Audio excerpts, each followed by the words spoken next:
Hello. So today I will be reading Proverbs 18. There's not like much commentary I'm gonna bring to this, but I do like this chapter because it has some good verses in it that I do like.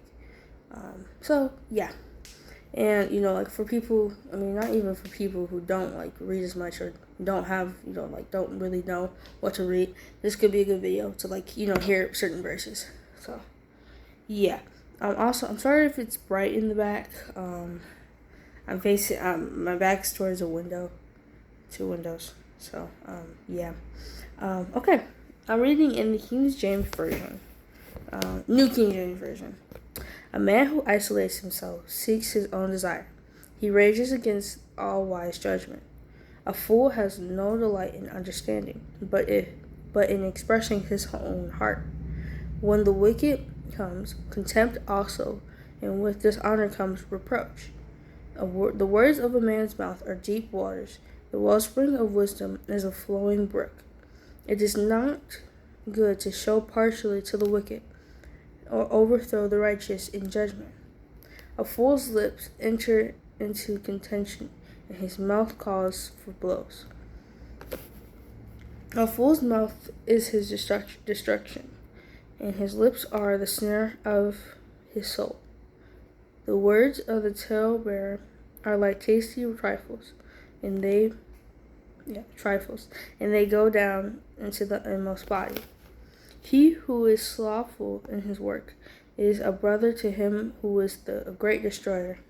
The name of the Lord is a strong tower, and the righteous run into it and are safe. The rich man's wealth is his strong city, and the high wall is his own esteem. And in his own esteem. Before destruction, the heart of a man is haughty, and before honor is humility. He who answers a matter before he hears it is folly and a shame to him. The spirit of man will sustain him from sickness.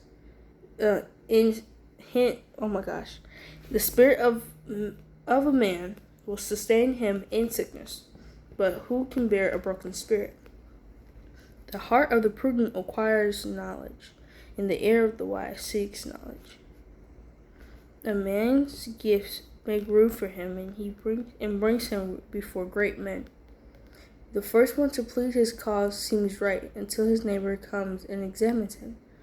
Casting lots causes contentions to cease, and keeps the mighty apart.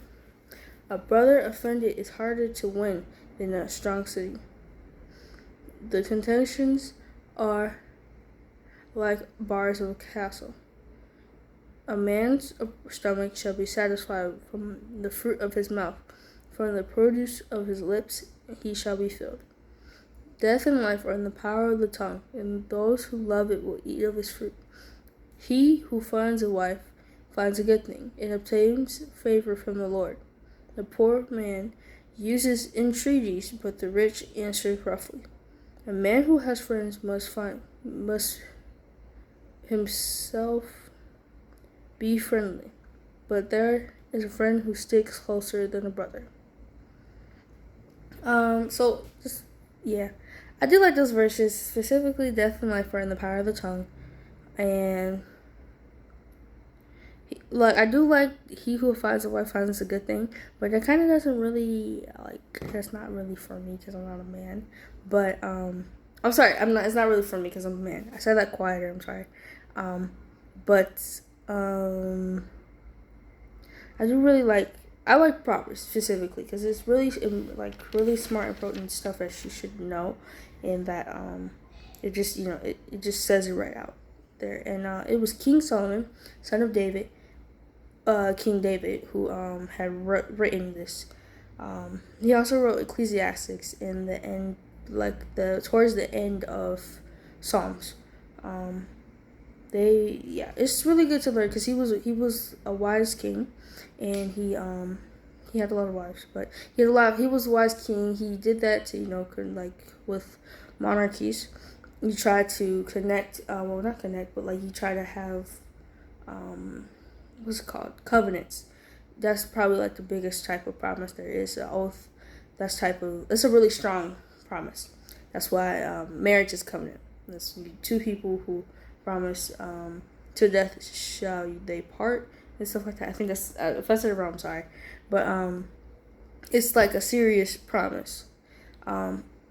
With monarchies, marriage is like a way to connect two kingdoms, and he married a lot of women. So that I don't know if it was about power or control, but yeah, yeah.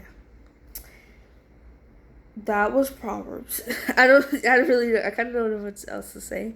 Also, I just don't want to make this video extra short. But at the same time, I don't really like not to say be like rude towards people, because there's certain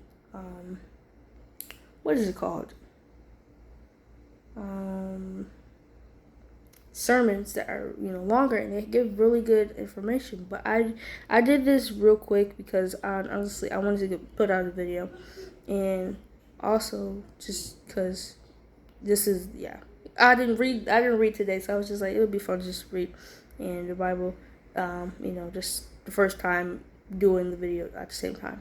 So yeah, for those who are going into school, I hope you have a great school year. Stay consistent with the Lord. And those who are consistent, still working, working and stuff, I hope that you prioritize the Lord. Both people in school, people who are not in school. I pray that you prioritize the Lord, and that you go deeper with Him. Yeah. Bye. Hope that you liked Proverbs 18, and you go deeper into Proverbs. If you want to start somewhere, they're like little short, little 2-line things that there's talking about it, like good information that you might like. I don't know. But yeah. So yeah. Bye again. Bye.